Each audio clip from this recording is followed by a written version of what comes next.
Welcome to another Sunday Superversive live stream. I am your host, Benjamin Wheeler, and I'm here today with my co host, Anthony Marchetta, as always.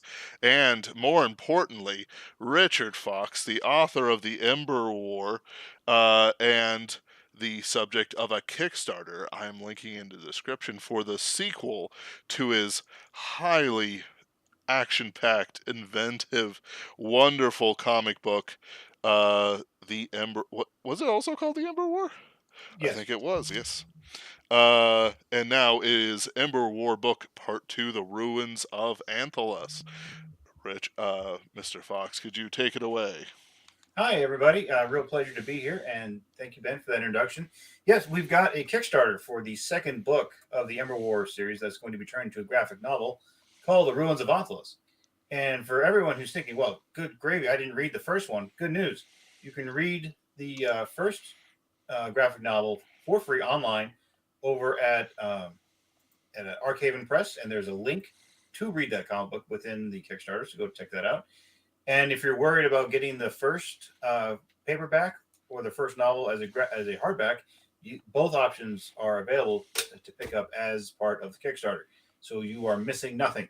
So, and then as for the new Kickstarter, we got a brand new artist, a tremendous guy out of Brazil named Ben, also named Oh, Ben. Yep. And he's worked on Captain America and the Hulk and many others. And then we've got John Delaroz, who's writing with me. I wrote the novel, but I don't know quite how to write scripts or comic books, and that's where John Delaroz comes in. He's got quite the quite the library with him that he's Oh, been so putting out. yeah, I didn't know that.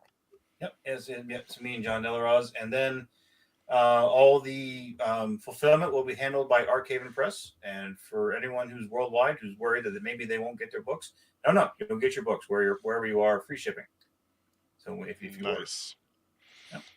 I'm putting a link to the Ember War, the Arc Haven Arctoons link right into the chat for everybody. Um, why don't so? I've read the novels; they're pretty great. Oh, thank you. Especially love the. And it's of course been like 5 years, and I've been wondering. Not 5 years. Well, I'm exaggerating, But it's like I'm trying to remember what were the series of novels with the mech that was focused on the mech pilots. Right. That was Terran Armor Corps. Started off with Iron Dragoons. That was an absolutely 10 out of 10 series. Fantastic stuff. So this is, like me saying this is absolute quality. Why don't you take us through a brief summary of the Ember Wars for anyone who may or may not be, shall we say, aware of it, and then what you're doing with the comic and the Kickstarter. Sure thing. All right. So the Ember War. The first series is 9 books, along with 2 different short stories mixed in there. And the Ember War. It's a story of humanity that thinks it's alone in the galaxy, and it gets a warning that there is an alien race called the Zaros, and they are coming to exterminate all of humanity. And then another alien race is trying to help. And a probe arrives on Earth, and it warns a young man named Markabara that the Zaros are coming, and they only have a mere 60 years to get ready. And then the Ember War is how humanity fights and survives against the Zaros. And along the way, they encounter new alien races who some are friendly, some aren't. And it's a long spanning space opera series with lots of military sci-fi worked in there. And then we've got there's Armor, who are these walking tanks essentially, fighting alongside strike marines who are your standard, not standard, but your space marines who get sent on adventures throughout the entire galaxy to find a way to stop the Zaros. And it was it's a really great series. I had so much fun with it, and it started off with I'd been a writer for a little bit. It had little to no success, and then another writer friend of mine said, "Why don't you consider writing in a different genre?" At the time, I was writing or military thrillers. And I thought, well, I've loved Star Wars since before I could walk. Maybe I should try something like that. And Hmm. that's how the Ember War came about. And I was reading an article in a paper that said, it was all about kind of the why humanity hasn't found any alien races yet. And one of the explanations was that every time an alien race, kind of perks up inside the galaxy and say, "Hey, we're over here," someone comes over and crushes them. And I'm like, well, that's interesting. How would humanity survive something like that? And that's how the Ember War came about. And so after that first 9 book series, then I wrote the Terran Armor Corps, which started off with Iron Dragoons, and that book won the Dragon Award for Best Military Science Fiction Novel, and that was kind of a real big surprise for me when I won that, because there was a lot of other people who were in the running. I thought I was going to lose out um, to not David Drake. I remember his name later, much later, but so I didn't think I was going to win, but I did, and I was surprised by that. And then when I wrote, so there's Terran Armored Corps, and then there was a sister series called the Terran Strike Marines, where these two separate book series kind of intertwine with each other as humanity fights against an alien race called the Kasat. And then the third Ember War series was called the Ybarra Crusade, and that it wraps up everything, all the loose strings and plot threads from the first two series, and that finalized in Legends Rise, which came out about 6 weeks ago. So, Nice. so the Ember War story, as I have now, is not going to go any further. It's up to 37 books, I believe. It's quite a bit, but I've told everything I need to tell. But I still will write a prequel called The Fall of Earth, which is just what it says on the tin. It's the story of how the Zaros arrived on Earth and wiped out everything. So, Mm, but amazing. as for the graphic novels, John De La Rose approached me to turn the Ember War into one. I thought it was a great idea, and that worked out pretty well. We made a lot of readers happy, and then Archaven Press says, "Hey, we're looking for content. What do you got?" And I said, "Well, I've still got the Ruins of Anthalas, and this story is even more exciting than the first one, in my opinion. More and different aliens, new places to explore, brains in jars that eat people's brains, giant Ooh. crystal jellyfish, what you expect from military sci-fi." Right, right. I get you. It's half as much the interesting things for your main characters to kill as it is, the well written action and tightly paced. I can say p words, plots. There we go. Um, Fantastic. So, does the comic follow the novels then, like as in one to one, or is it more a bit loose with it? Like, well, obviously canon, but It'll um, be as close as we can tell it in the comic as it was to the novel. And it really, if it comes down to what are we going to take out, it's just something that just wouldn't work, as part of comics. Because comic books and novels and audiobooks are all different mediums, so all the mhm. stories are going to change just a little bit to suit the medium that it's in. But John Delaroz and I, we're keeping it just as close as we can to the book. Excellent.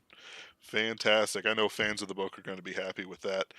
We were just discussing before we came on about the Lord of the Rings adaptation of The Hobbit and the uh, I don't even want to refer to it by name, thing that Amazon is pulling out. So it's near and dear to your heart, I'm sure. Um, I do recall we did have you on some years ago, back when it was more fresh. You talked a lot about your military history and your studies in that. Uh, do how does it inspire you as you create the more long term project, both for the Kickstarter and for just in general with your plotting? Right. Well, it's so I went to the United States Military Academy, also known as West Point. I was a military history major there. And when you study history, you generally get a long view of how things happen. And then sometimes, when people's like, "Oh, what caused World War II?" And then historians they will go way, way back to how the Roman Empire fell apart and how that Right. ended up being a major influence into how World War II started. So when for me as the historian, when I'm plotting out these series, I'm always aware of how the end of one conflict spawns another, Mm, and then how you end that new conflict can spawn another. So when I'm writing, and I'm plotting out the whole series, I was sitting there thinking, what problems is this going to cause way down the line? and then how am I going to address that later? And it's actually been pretty.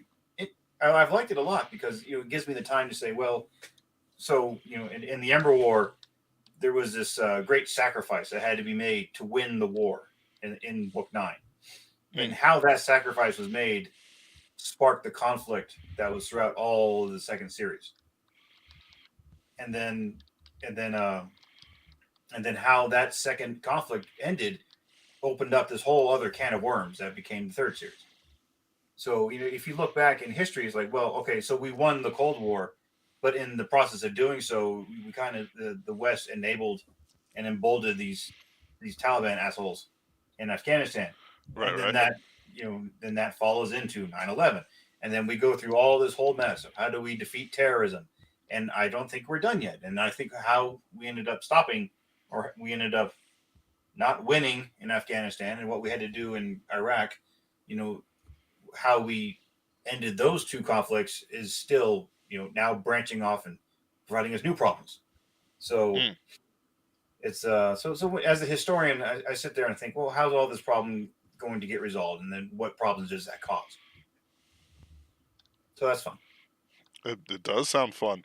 Though, to be fair to the military history people and the history people in general, I don't really go past World War I to explain World War II.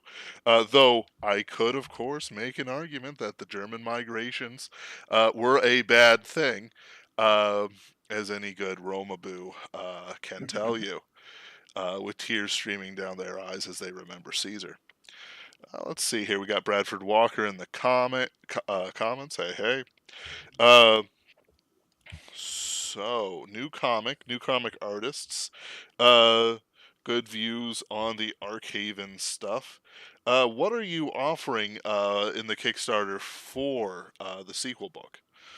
Right. So you can support and just get the digital version. I think is that we had that there for $15, Hmm. and you'll get to read that first, and eventually and then we will also have the paperback version, and then we also have the hardback version, and then there's also going to be a hardback version with a limited edition cover, and also you can get a T-shirt with the cover for the Ruins of Anthalas, and I got to add in challenge coins. I'm going to redo a brand new challenge coin, and that'll be it's kind of like an add-on for people. Mm. And also, if you really want, you can be red-shirted. And I've had a really fun time with a lot of my readers of redshirting them in my books, where they just die horribly. A character with their name, it gets their brain eaten or fried by a Zoroastrone, or however way they get carried to Valhalla. Of And course. generally, I've been reserving that for people on my advanced reading team. But for this comic book, it's not only your name, but your likeness. So you can be drawn into the Ember War and meet a awful end, but you'll have a professionally drawn, colored, and inked picture of it. Right, right. The gruesome death and everything will be in, 4K definition and There you go. Oh, entirely in detail. You too may, be disemboweled by a Zaros, or it is the Zaros, isn't it? S- we Still get the Zaros, Zaros. and then there's a second alien race that shows up during the course of this book who are no fun at all. Of course, of course. Excellent. That sounds like fun. And of course, there are things like, the word for it, icons for your various UATV and social galactic. Um, it is for UATV, isn't it? The badge for Right. Arctoons. Yeah, Arctoons is going to give out a badge to backers so that you can flaunt it and flex when you're talking to other people who are into Arctoons. Of course, and these things are about the flex. Um, Fantastic. So we've talked about this. So what are your long term goals for this Kickstarter? I see you've got some stretch goals here. Right, right. Stretch goals.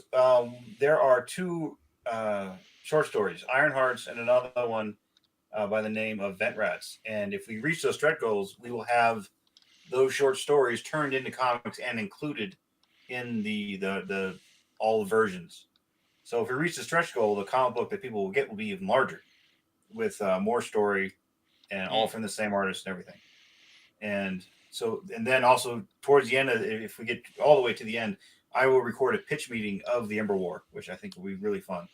And I don't know where if you guys know, if you go to YouTube, just put in pitch meeting for Harry Potter, and you'll see what that is. It's just one guy talking to himself as writer and producer of a movie. And I love watching those. They haven't been on. There hasn't been a new one in 4 weeks. I'm wondering what happened to the poor guy, Ryan, who makes all those.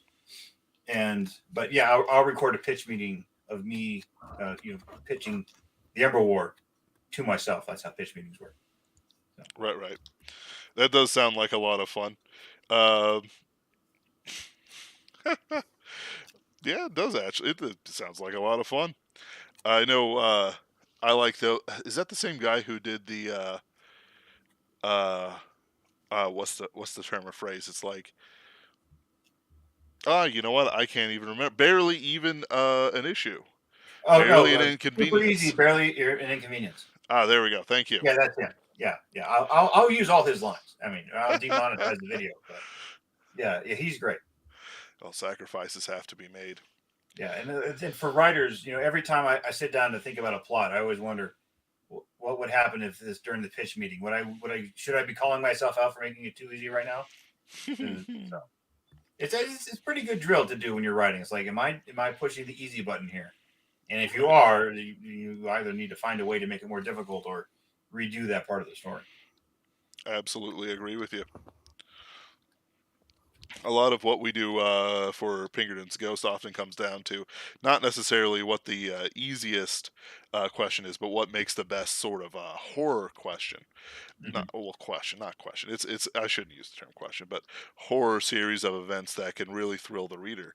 And it's just the same sort of thing as military sci-fi, I view. We are trying to thrill the reader in specific ways that are special to each genre. And I did notice that several points, like especially when you deal with alien ruins and stuff like that, there's a strong sort of taste of horror in it. These things are not made by people; they have weird technology in them.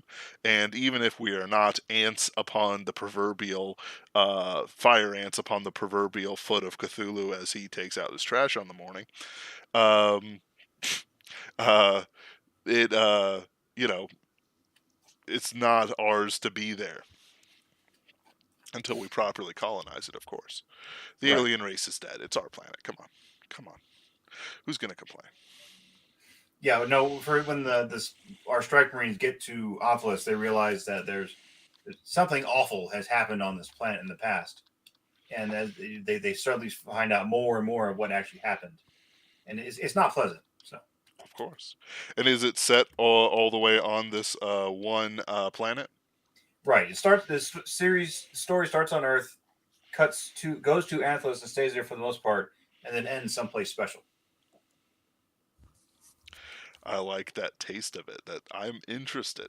Someplace special. Oh yeah, Wonderful. it's quite a surprise when you get Also, chat, don't forget you can ask questions and I will ask the author as always. All right. The thing about Kickstarters is that it's always nice to talk about it, but it's like it's the Kickstarter. I can't pick up the book and start beating people with it, saying read it, read it, read it. Like some of this stuff, it's too happen. But of course, you've delivered. Did you say 39 books? there. I think 37. 37. Yeah, I keep losing track. It's a bunch. That was fair. Uh, I oftentimes have to remind myself how many episodes of Penguin's Ghost I have put out. Anyway, it's like I'm not gonna worry about that. Uh, what was my point? Kickstarters. Right, so we could beat people over the head with the first comic, uh, and certainly all the books that you've produced. Let's see here. But it's like, ooh, how to convince people, how to wonderful things, because I love the art. It looks better than the Oh first yeah, one, if you don't mind me saying so. I agree. I think we got a much more talented artist for this second go around. Than it, and he's it's I grew up as a comic book fan, and there's a lot of times where I had there's a variant cover for the Ember War, and it's by Christopher Nolan, not Christopher Nolan. Um, his last name is Nolan, but he's not the director. But Of course. I used to read comics with his art, and then now he's doing my stuff, and it's a little hard to process sometimes. It's kind of like, why is this happening to me? I don't quite get it. I thought I was always going to be on the fan side, and now here I am on the creative side. It's like, okay, here we go. Everybody, it's it's not something I ever thought would happen to me, but it's been fun. Oh, absolutely. For a lot of this stuff, it's half working on the dream of things, and half having specific goals that you're absolutely trying to hit. Yeah, Graham Nolan. He's the one who did the alternate cover for the first Ember War. Is it the one with the Zaros mechs on the On the with ship, yeah, yes, that one. that is actually a wonderful piece. Hold on, give me a second while I put it up. What would you say is a big influence on the Ember War in just a general sense? Like you've mentioned Star Wars, obviously your military history, but when it comes to like mech designs and sort of what you approve as the final word for this stuff, what do you look into? Robotech was a big part, and then a lot of times when I'm talking to my artists about what the armor or the mech should look like on covers, I would generally tell them look at Optimus Prime and then look at a Tau Crisis suit and pretend they had a baby. And so you've got that kind of that more classic 1980s aesthetic of more simple mechs, but then also you look at anime and put in some of those elements. So, and for the most part, the artists get it pretty close. I like how they're doing it. But and then Mm. also when it comes to the mechs, just how the armor came about. It was so I was writing the first book, and then I had the design for the Zaros down.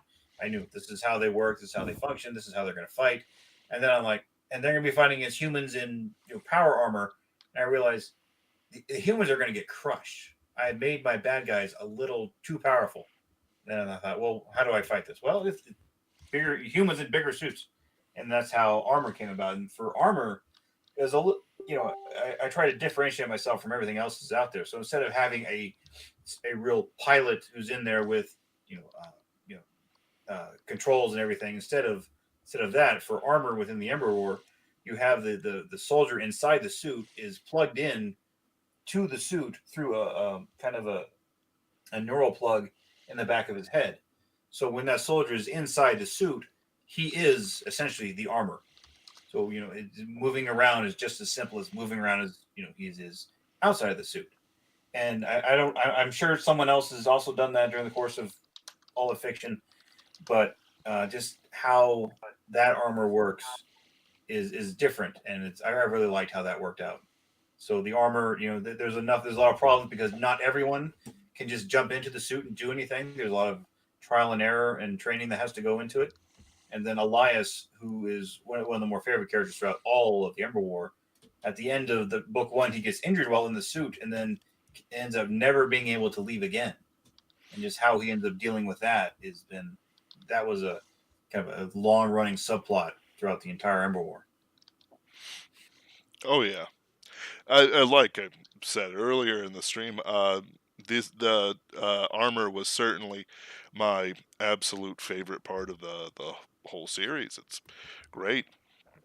It was for a lot of people, which is why the second series ended up focusing on the armor because I knew people liked that. I liked it too, so I was like, oh, "This is easy."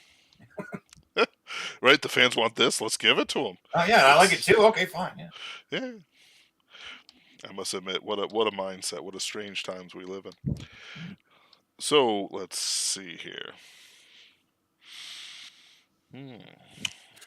What got you in mind for the Zaros design? They have a Uh, very insectoid robot thing going. what, what I was thinking about, I thought to myself, okay, how is some alien race going to destroy every other nascent species that they come across? And then my thought to myself was like, well, if they just have one way of wiping out these other species, eventually the other species will figure out a way to get around it. So for me, the Zaros drones, it was all about being modular, and then they could move around and change their shape, change how big they are, change all their tactics based on who they're fighting, Hmm. so they could adapt and overcome and then overwhelm everyone that they fought. So that's how I thought with the Zaros, and you could see that with some of the other art where the Zaros are, the drones are seen as these oblong shapes, and they have these stalks that come up, and then that shoot disintegration beams. But then when they need to, these drones individually can join together and form into uh, larger weapon systems. They can form into uh, ships the size of dreadnoughts if they so need to, and if they need to, they can break apart and swarm a target. So when it came to the Zaros, I thought, well, give me something modular that's that would be hard to fight against any defender. So that's where I was at with the Zaros. But then as for how the people behind the Zaros, the overlords, and all of what they are up to, you get a little bit of it at the very end of the Ruins of Anthalas, and then as the series goes on, I peel away layers of the onion about what the Zaros are, where they really are, what they're after, and that was a good, that was fun to just kind of slowly pull back the curtain for the audience and all the readers to see this is what the Zaros are up to. This is where they came from, and Hmm. beating them is not going to be easy. So that was fun. Bradford Walker points out Artanon, who worked with Brian Niemeyer to create many of the mech designs for Combat Frame Exceed, another very good series. Brian Niemeyer is a friend of the show. Though I think yours preceded his by a little bit, Hmm. if I'm remembering the thing right. But, I don't know. It's one of those things where it's like I try to keep a vague history of where the ideas are flowing, because even though I'm not a fast enough writer to take advantage of any zeitgeist, there wasn't a zeitgeist I wasn't late to. The probably the best part about this era is the excellent mech and mech combat that we're seeing throughout it. I often complain about other series that have mechs that they don't focus on them, or at least have a little more. Um, what Yeah, we got? for being for as a former armor officer, I always I realize that when it comes to armor, like actual tanks, anywhere they show up on the battlefield, that's where the enemy tends to be focused on, because you Mm, can't just kill an M1A1 with an AK-47. You right. have to bring in something serious. So knowing that if every time you put armor, even Ember War armor or the U.S. Army armor into the field, it's a significant emotional event, because that's where a lot of both sides of the battlefield are going to be concentrating. Because Mm-hmm. if you put out armor and you don't do anything to support it, they're not going to be there for very long. And armor likes to tell everyone in the United States Army that they are the, the combat arm of decision, which yeah, they kind of are, because that Mm, where the tanks are is where the battle's going to go. So when I put in my armor, I knew that everywhere they would go, every time they go into the field, they're going to be the focus of most everything. And a lot of times there was a problem where I would have my characters who were strike marines, and if they're ever with the armor, they just kind of look at the armor and go, "Why am I even here?" So that was the writer. The challenge was, how do I have the armor go do armor things? Then how do I have space the strike marines go off and do strike marines things and still keep it all real interesting? So that was a fun writing problem to go through. I think I handled it pretty well. absolutely.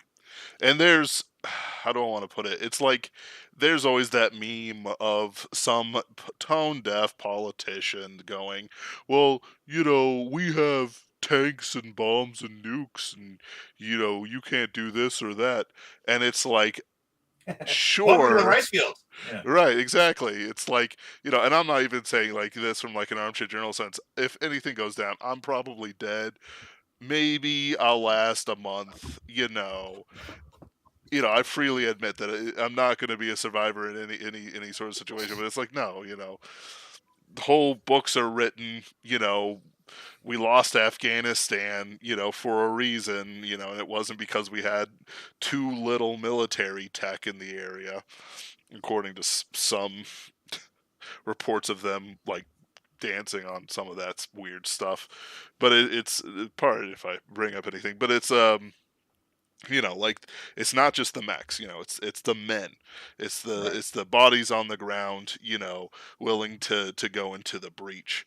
And at least for some of them, some elite units, many of them were just picked up from those guys who would just, yeah, there's the hole in the wall and there's 100 men who are absolutely not going to let you in to sack their city and rape their women, so charge. Yeah. um I mm, yeah, I was in the army for almost 10 years. I did two tours in Iraq. Both of them were 15 months long, and we had all the technology, and we were trying to find some dude in sandals with with an AK hidden in his backyard, who was also making bombs, in his spare time.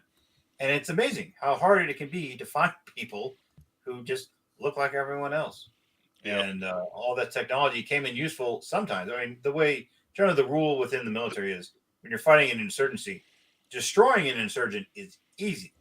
Finding the insurgent is hard. Oh yeah. And then also, there was the North Vietnamese. They likened their efforts in South Vietnam to them being a cork bobbing in the water.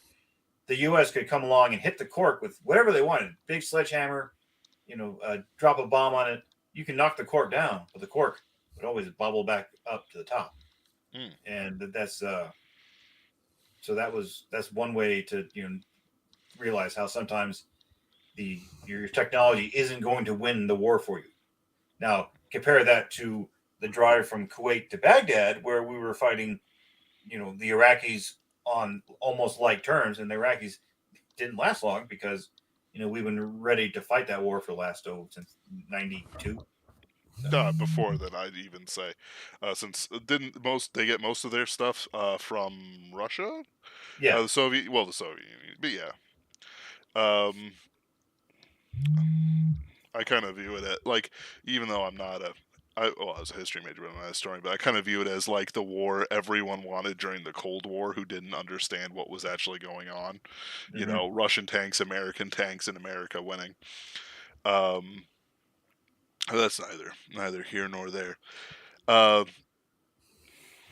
and the sad fact is that I've known a few veterans. Sometimes the stories they tell me, it doesn't even sound like they need too much tech to destroy our pretty good tech, especially when it comes to air support and whatnot. Um, Neither here nor there, I guess. Well, sort of here nor there, because yeah, military tactics is what we're talking about. Because I will say that was one of along with the mechs, that was a standout feature in your stories. A lot of it just sort of comes down to, okay, guys, charge the enemy. We'll do the attack run in this battle station. Everyone, lock S wells in attack position. Um, and while there was at least the pretense of strategy in their attack on the Death Star, um, many times it's very much attack, attack, attack.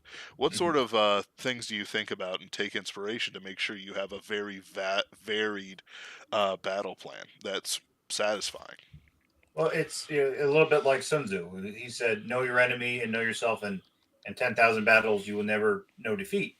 If you only know yourself and don't know your enemy, you will for every victory you will suffer defeat.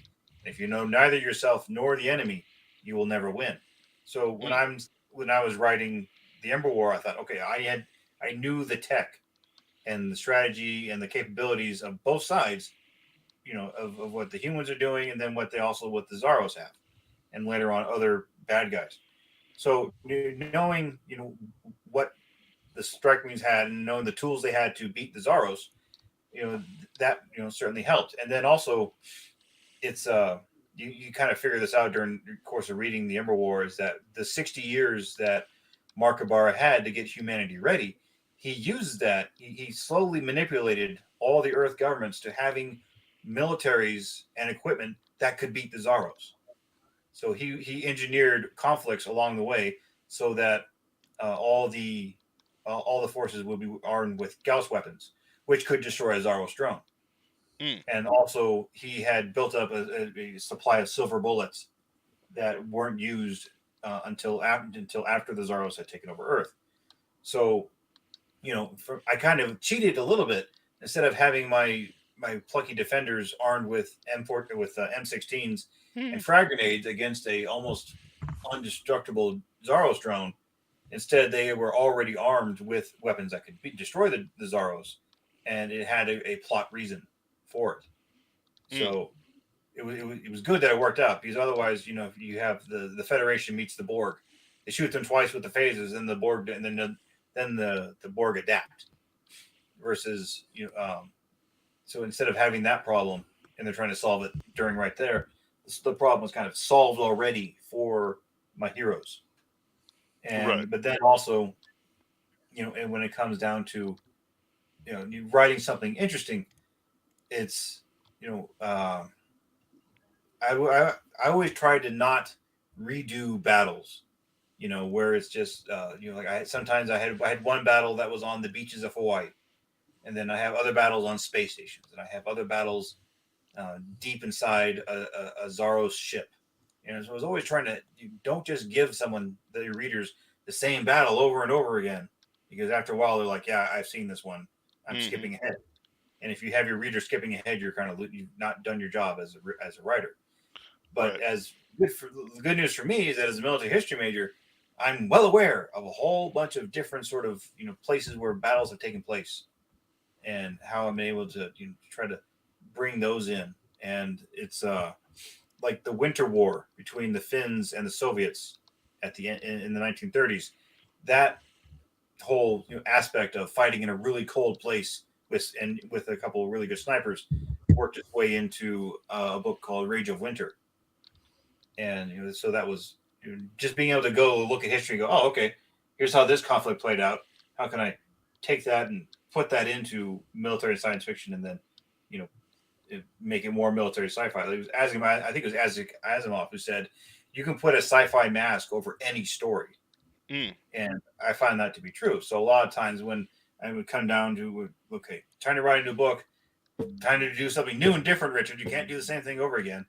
Now I'll think about where the series has gone so far, and like, no, take a look at history and like, Winter War, eh?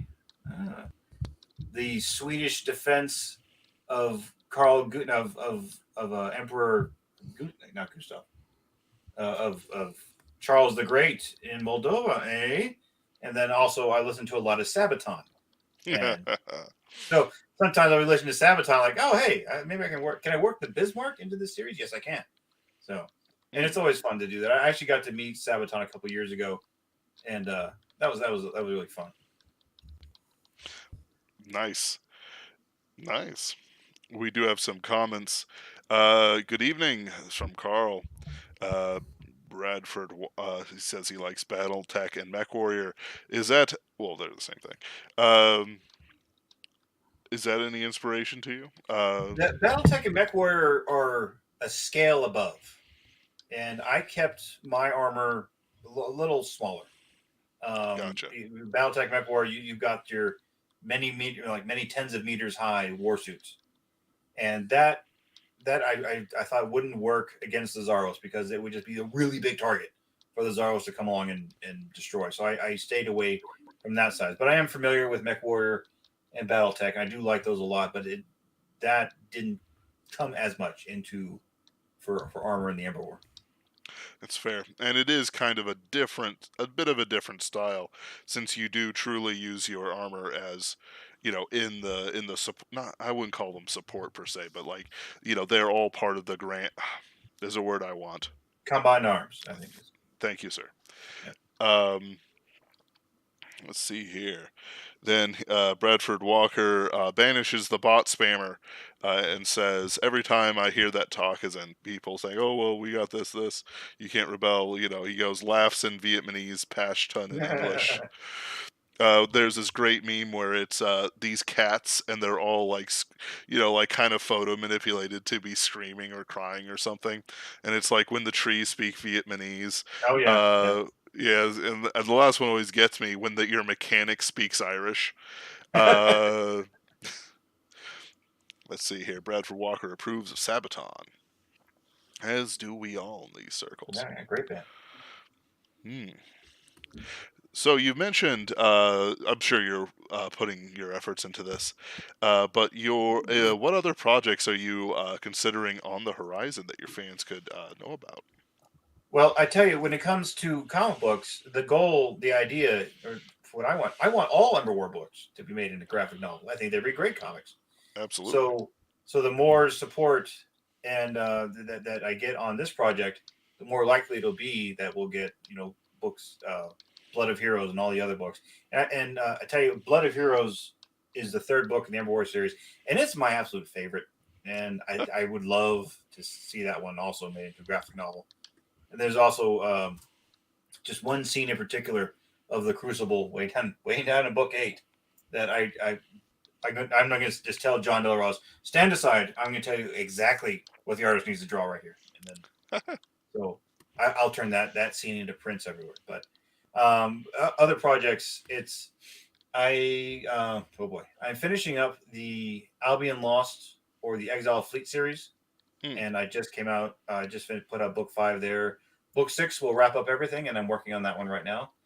And then after that, I have I'm finishing up the Tier series, TYR, and that book is a little different. It's still science fiction, but the Tier series is a family of scientists is on a planet studying an alien race called the Tier.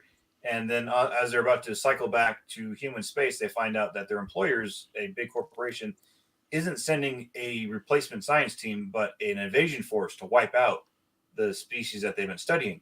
And then that family opts to come back and help the Tier, who have no idea what's coming, to survive the invasion of the aliens who are us. Of And course. so that book 1 is done for that, and it was narrated by um, R.C. Blake, not R.C. Blake, excuse me. Oh gosh, Bob. Dang it, I'm sorry. It's fine. He narrated the first version of The Martian, which is the best-selling audiobook of all time. Really? And yeah, it was. And then there was a whole rights dispute, and then now instead of listening to him narrate the Martian, now you get Will Wheaton. Yeah, Ugh. right. What a trade off. Um, I mean, like Andy Weir, like I followed him back when he was doing his webcomic stuff, but at the same time, it's like he's not like so pop culturally nerdy as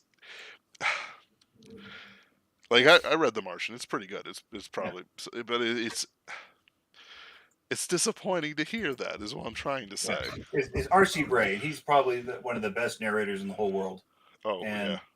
him and Lou Daniels. So I'm partial to both of them. But yeah, R.C. Bray narrated the Tier, and he'll narrate books 2 and 3. So I just have to turn those in. That's the And then after that, I am writing this second book in the Ascent to Empire series with David Weber. The first book called Governor, and the next book we have the outline done, and then I will be should have that done with him before summertime. Hmm. And then after that, I have a series with Bain Books, and the first series with them is going to be a space adventure novel. And if and that is sort of imagine if Star Wars the Star Wars sequels had actually been watchable and good. So I cannot imagine it. Not even my imagination right, can continent it. I'm gonna give my best shot at it, and so I'm looking forward to that. Oh yeah. And then also later this year, I'm going to write Wargate novels that have been written by the concept was created by Nick Cole and Jason Ansbach, and they Hmm. have a series of Wargate novels already out. And my take on their concept will be the Red Baron and other World War One aviators fighting against in a fantasy setting in their biplanes, battling dragons and griffins. The cover is going to be metal as shit as shit. I just can't wait to see this cover. So Amazing. yeah, Uh, I'm real excited about that. It's gonna be fun. I love the Red Baron too. He's one of the the Red Baron, his story was the first thing I ever wrote as a screenplay, Hmm. and I'm real partial to him. And being the historian, I actually went to Wiesbaden and saw his grave and everything. Wow. I did see in your list of books available that you had something from the Red Baron, and I'm not going to lie to you. Military sci-fi is kind of a hit and miss for me. I like the best of it. It's kind of like a guy who likes the best, like fish or whatever, but Mm-hmm. absolutely will not eat like cod or whatever. Even though I could go for some fish and chips right now. Let me tell you. Uh, but that absolutely sounds like something I cannot miss under any circumstances. Uh, like everything else has been great so far. Like, don't get me wrong, but that sounds like something that's going to be an absolute grand slam. Which one? The Red Baron fighting dragons? Yes, Oh fuck yeah! yes. I can't wait. It's gonna be so Oh, awesome. I'm losing my mind over it. Like I'm Yeah, reeling. when Jason and Nick approached me to contribute to Wargate, I was sitting there thinking like, well, I got this idea, and they're like, yeah, go for it. But generally, I found that's when you're writing, that's the best thing to do is if you get this great idea and everything about it just seems incredibly awesome, go and just have fun. I mean, the Mm, Ember War, when I started that, it was started off as I had written no, I'd written 5 books, which had not sold well at all. And then it was like, okay, I'm going to do this Ember War book, and I'm just going to have as much fun as I can with it. And it worked out really good. And my first pitch about what the Ember War was is it was a Michael Bay movie with marginally better dialogue in novel form. But yeah, readers really took to it because I think I was having so much fun writing it. And then I think when it comes down to Red Baron fighting griffins in his red triplane, yeah, let's go with that. it's amazing. It's amazing. Uh, I myself, when I usually do these Kickstarter things, I always like to choose my one. My personal favorite. I am sadly poor right now, but I certainly will dip $15 for the badge and the digital Thank you. copy. Thank you very kind. Uh, you've certainly earned it. I know in some cases, like you just put this on, they promise so much, but I know that you're a man who delivers, so that there's none of that weird. I don't even know what to call it. Drama. That's Yeah, just. when we did the first Kickstarter, we had we tried we promised one of the options was a illustrated version, and putting that together was just as it was a nightmare. So Mm, John and I learned a whole lot about fulfillment there. So when we looked at what are we promising to people for this Kickstarter? Okay, it's the electronic version of the graphic novel. Okay, that's easy. Paperbacks and hardbacks also easy because we're doing the fulfillment through a company who does this all the time. And mm. I've talked with Vox Day about what we're going to do there. He's really excited about goat skin covers. Also, The man yeah, will single-handedly wipe out the goat species, except what few survivors live yeah. on Owen Benjamin's protected castle. But Uh, I tell you, it's Vox he knows how to produce great quality graphic novels and get them to people. So like, okay, good. And then also there's going to be T-shirts and posters. Also, quite easy to do. So mm, then when you're like, what's there's nothing outlandish that we're promising here. right. So I think for folks who've been you know burned in the past. I mean, I've heard really some real horror stories about people who bagged video games and these things, just fell apart. And I think there was like one guy who did the Mega. He helped with Mega Man, and one of the Yeah. things was like a poster, and then like they ended up sending the poster separate from the box because the poster they ordered was a different size in the box. And it's like if you watch Yongye on YouTube, I've watched him and he's up to date on gaming news and just how he will point out how some of these uh, Kickstarters will just fail. Mm, But for when I've talked to Vox and I've talked to John and we understand these are the costs for everything. So we know exactly how much money we need to raise and fulfillment is not going to be difficult.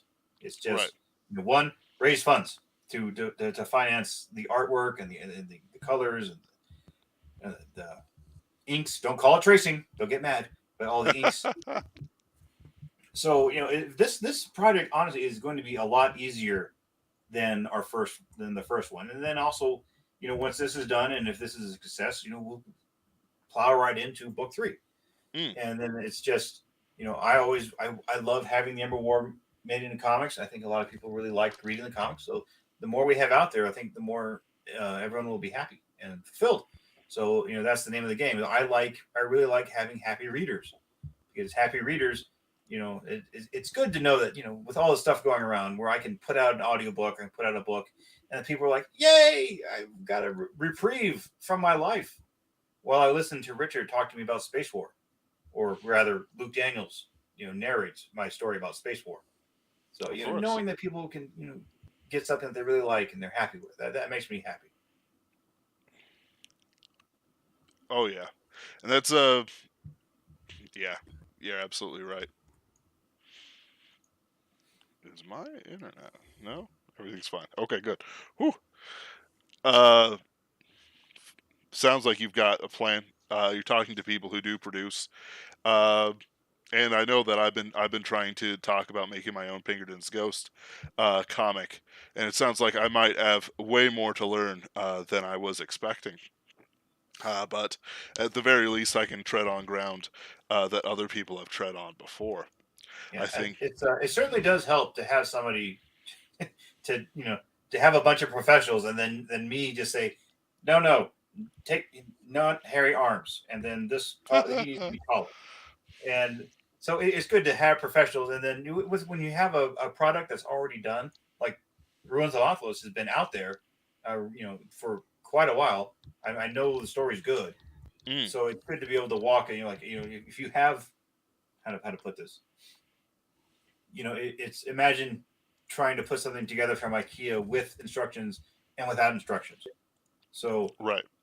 the Ember War, we've got the instructions. We already know what works, what doesn't. Off we go. Versus, hey, we're trying to do something completely new, which I would liken to trying to build an airplane while it's in flight. So that tends to be very difficult. And that's also how a lot of ways how the American Army goes to war. It's like, we'll just figure it out while we're doing it. Whee! I tell you, there's 2003. There I am in Baghdad as a junior second lieutenant, and I got a patrol of scouts on foot, and we're walking around Baghdad neighborhoods, and then sitting there going, "What are we doing here?" I came back and I asked my troop commander, like, "Sir, what exactly are we doing here in Baghdad?" And he's like, "Don't worry about it. Just keep going on patrol." Like, "Oh, Roger, sir. Okay, got it." Right. Right. Right. He didn't know either, and honestly, I don't think anyone did. So anyway, different mess. Yep. Though I have seen, or at least seen advertised, several different space Vietnam, space Afghanistan, famously from Nick Cole, of course, in the excellent Legionnaire, and more. So there's a absolute buffet. Though, unless I am mistaken, I don't really recall any like Napoleonic ones. Though I have seen one that was War of the Roses. Mm-hmm. Though I do think, Yeah. if I recall, what? Hmm? No, yeah, yeah. War. Okay, go ahead. Continue, please. Sorry, I thought Anthony had said something. Um, I think you said that you put in No. some French Napoleonic generals in your Oh, story. right. Well, there's within the second series, there's this character named Ibarra, and she ends up having running her own nation, and then a lot of her marshals, so, yeah, a lot of her marshals ended up having the same names as Napoleon's marshals. Oh, It's just because they're not. I right, didn't right. actually. There's a one Davos. I also I'm quite the Francophile. Just so. And then a lot of people, when within the military history circles, that brings a lot of jokes. When you say, "Oh, I'm a Francophile up to this point," but Right, right. um, there's another series with Bane that I'm going to be that I will do at the the due date is next February, so I've got some time on that one. And that series is going to be a bit like Yugoslavia when it fell apart, Ooh. but in space. So it's also going to be in the same universe of a book called Hell's Horizon that I did with Jonathan Brzee. And that book, that military sci-fi book, the narrators we got Giancarlo Esposito of Breaking Bad and Mandalorian fame. He's Gus Fring. He was one of the narrators, and the other narrator was Eric Dane from he was captain from the Last Ship. And for any ladies out there, he's McSteamy. So that tends to be the only way women tend to know who he is. If I just say it's McSteamy, they're like, oh, okay, yeah. But anyway, so that so the series that's set kind of within the fall of an empire is going to be it's going to have some parallels to how Yugoslavia fell apart. That is pretty interesting.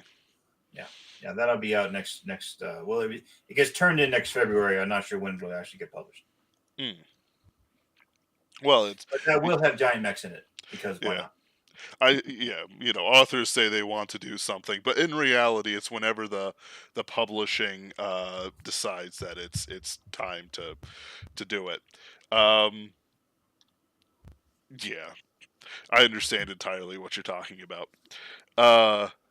Let's see.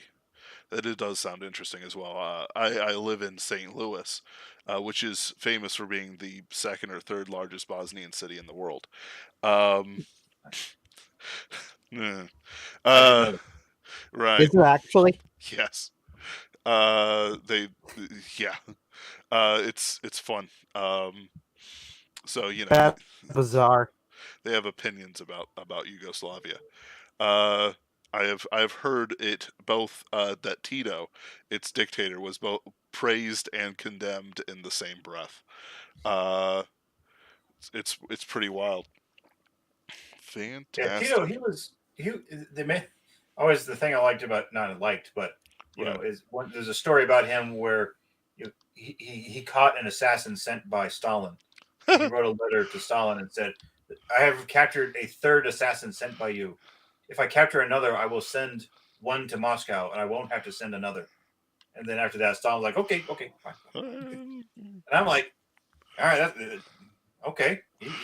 He knows how to get his message across, but who knows if it was true or not. But anyway, Tito Yeah. ended up not being assassinated, as far as I know. Right. Right. Let's see here. So, we've talked about the Kickstarter. We've talked about your new projects, which I'm still kind of reeling from the Red Baron versus Dragons I'll let you stuff. know when it comes out. I'll let you see Please, the cover first. please. Uh, I'll absolutely shill for you again on this stream when that comes out. I do like the pages that you've got demonstrated on the Kickstarter, where he's facing the alien monster. I Yep. cannot remember any names. I'm sorry. So yeah, you can see some of the Toth there. There we There's go. a little surprise there. The Toth are they're an interesting evil race who it was like I had the idea for a Toth for a completely different series other than the Ember War. Then I'm writing the Ruins of Anthalas, and I'm like, man, they're just dealing with the drones here. What can I do to make it better? And then I'm like, oh well, I guess I can bring in the brain eaters, and then Delightful. Do you watch that one fellow who is in, I believe, Azerbaijan, who does rustic, local cooking stuff for the village? He did. I don't believe so. No. He is his current one just has a full calf brain on it Oh, inside the calf, and it is very off-putting. But I am curious. that's a little too Uh, much.